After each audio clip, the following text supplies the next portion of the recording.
In this video, we're going to go over the best core strengthening exercises for seniors. Stay tuned.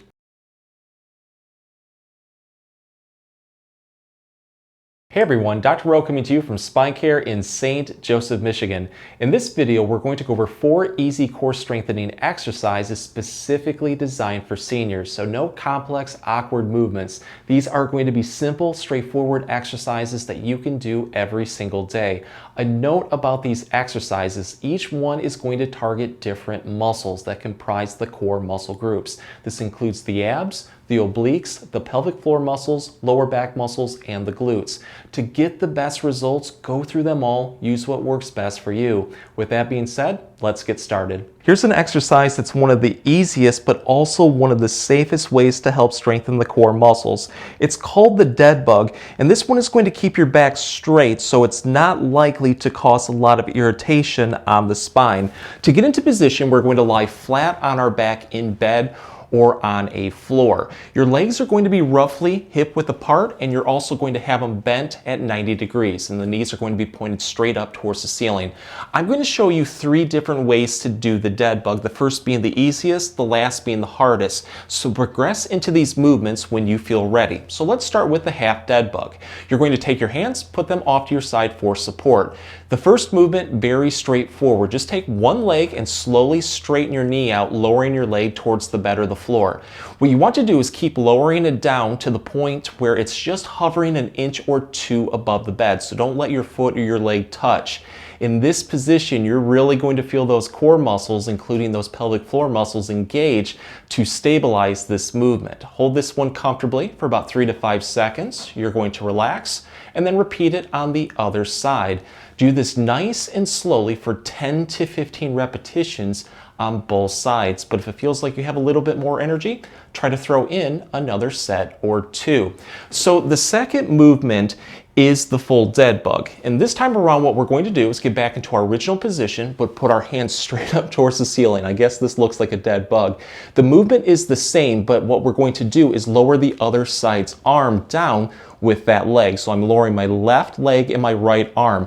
You're going to notice that this takes a lot more coordination, and it's also going to fire a lot more muscles across the core. So try to give this one a try for 10 to 15 repetitions on both sides. So the last movement is really going to take this one to the next level. What we're going to do this time around is take our hands, put them off to our side, get back into our original position.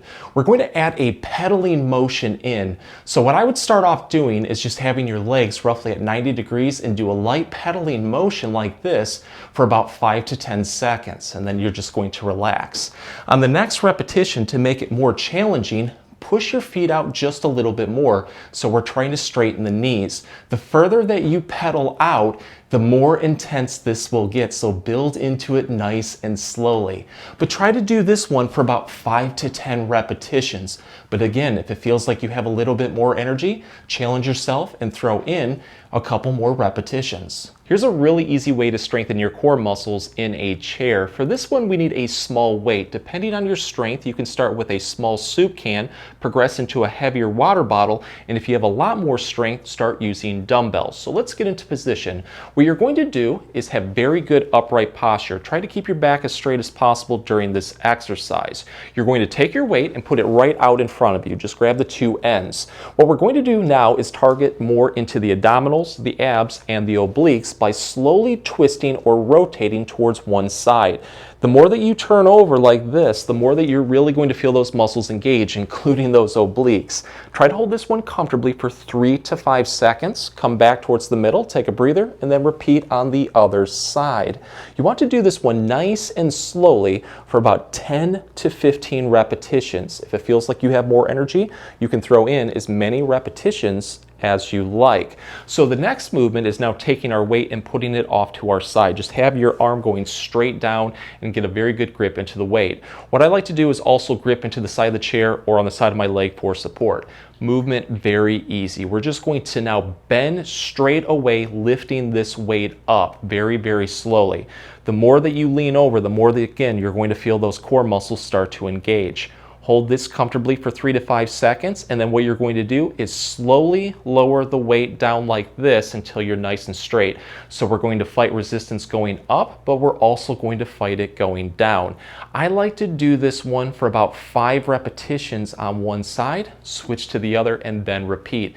Again, if it feels like it's pretty light, add some more weight in there, or throw more repetitions in. So if you really want to take this movement to the next level, you can add in some dynamic movements to engage the core just a little bit more. So what I would do is put the weight right out in front of you and do something like a figure 8. But as you do this, try to lean into it and also turn into it to engage as many muscles as possible. You can also do any shape you like, a circle, a square, a triangle. You can write your name, the alphabet. What you're trying to do is identify any movement that feels like it's weak, and at that point try to build into it over and over again until you feel like you got a really good workout. This is a really good way too to identify tight core muscles. So like, let's say you go up towards the right while you bend, it just feels really tight and achy. It will also help stretch those muscles and give you a lot of relief. So go through as many movements as possible and use the ones that give you the most relief. So now let's turn our attention towards the lower body into the hip flexors, notably the iliopsoas or the psoas muscles, kind of a forgotten core muscle group. So what we're going to do is have our legs roughly hip width apart. The movement is very easy. We're just going to do a marching motion. The key is to try to lift your knee above your hip.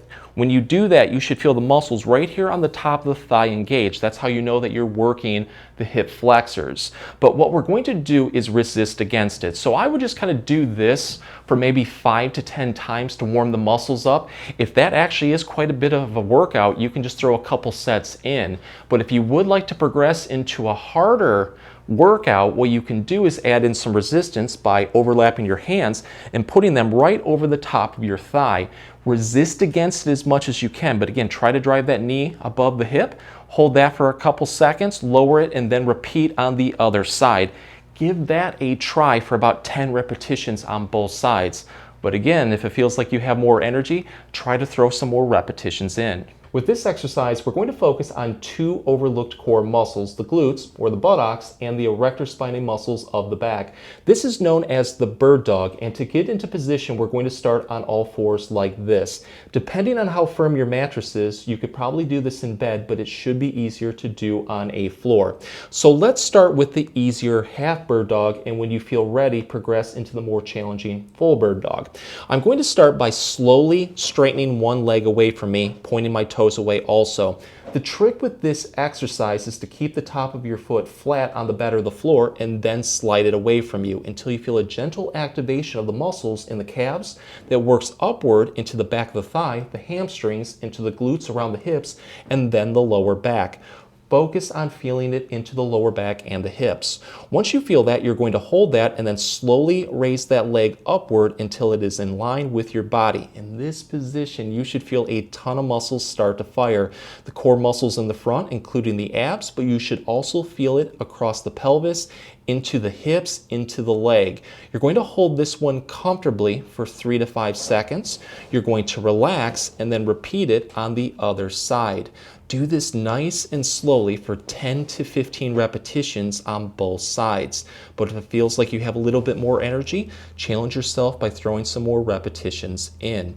So to progress into the full bird dog, what we're going to do is raise one leg up like this, but the opposite side's arm at the same time. So my left hand is out in front of me and my right leg is up.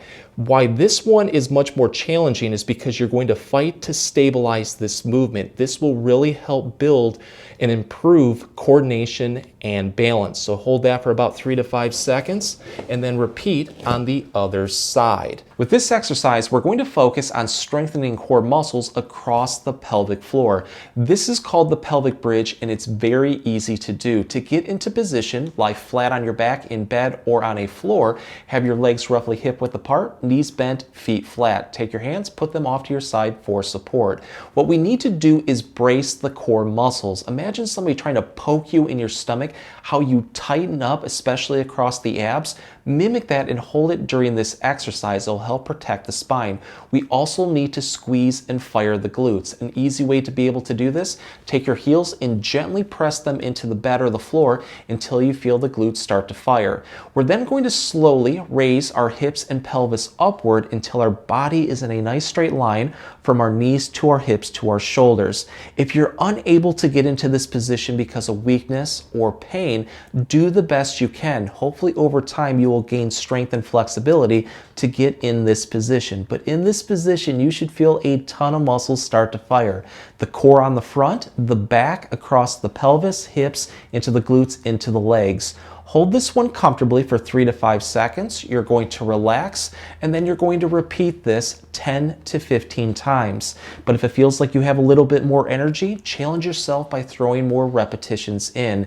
And if you really want to take this one to the next level, raise one leg up like this, kind of like a march, because you're going to put all of your weight on one side. Just make sure that if it feels like you're tilting towards one side, to try to lift that up and keep your hips and pelvis level. But whatever you do on one side, always do on the other to make sure everything is kept in balance. And if you really want to make this one more challenging, straighten your leg out completely like this. If the exercises help, please support the channel by giving this video a like and maybe subscribing too. If you have any comments or questions, please leave them below. I'll get back to you as soon as I can.